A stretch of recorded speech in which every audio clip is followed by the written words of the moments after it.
Балақай сәлем, қалың қалай? Бүгінгі күнің қалай өтті? Жақсы өтті ме? Жарайсың. Достарыңмен тату-тәтті ойнапсың. Сенің достарың көп пе? Ал сен робот досты көрдің бе? Алмас есімді баланың робот досы бар екен. Сол жайлы ертегі тыңдағың келе ме? Келсе, онда экранға берірек жақында. Мен бастаймын. Алмас есімді бір бала өзі жаңа технологияларға өте қатты қызығады екен. Оның бұл қызығушылығын әкесі жақсы білетін. Және оның туған күні жақындап қалғандықтан, әкесі Алмастан былай деп сұрайды. Балам, саған не сыйлайын? Машина ма, әлде дрон ба? Алмас болса, әке, маған сөйлейтін робот керек, деп жауап береді. Әкесі баласына Роба есімді сөйлей алатын роботты сыйға береді. Және ол тек қана сөйлеп қоймай, сонымен қатар тез үйрене алады екен. Алмас Роба есімді роботты қосады. Сол кезде Роба: «Сәлем, Алмас, мен сенің досың боламын», дейді. Алмас: «О, керемет, сен тағы не істей аласың?» деп сұрайды.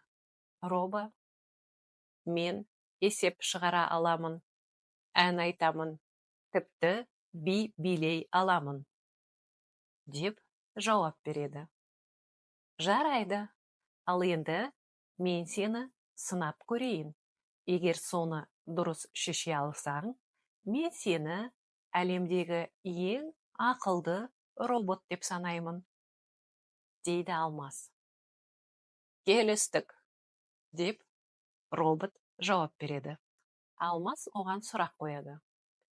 Егер сенде бір алма бар, мен саған тағы да бір алма беремін. Сенде барлығы қанша алма болды?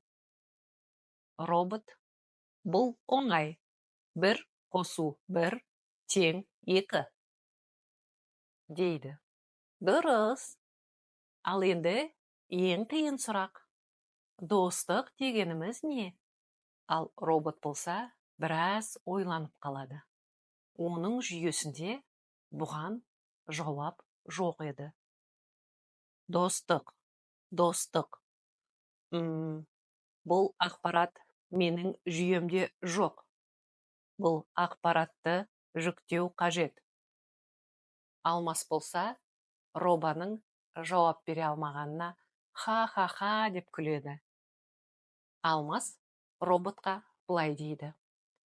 Достық деген сен біреуге көмектескенде, бірге ойнағанда және әрқашан қолдау білдіргенде болады.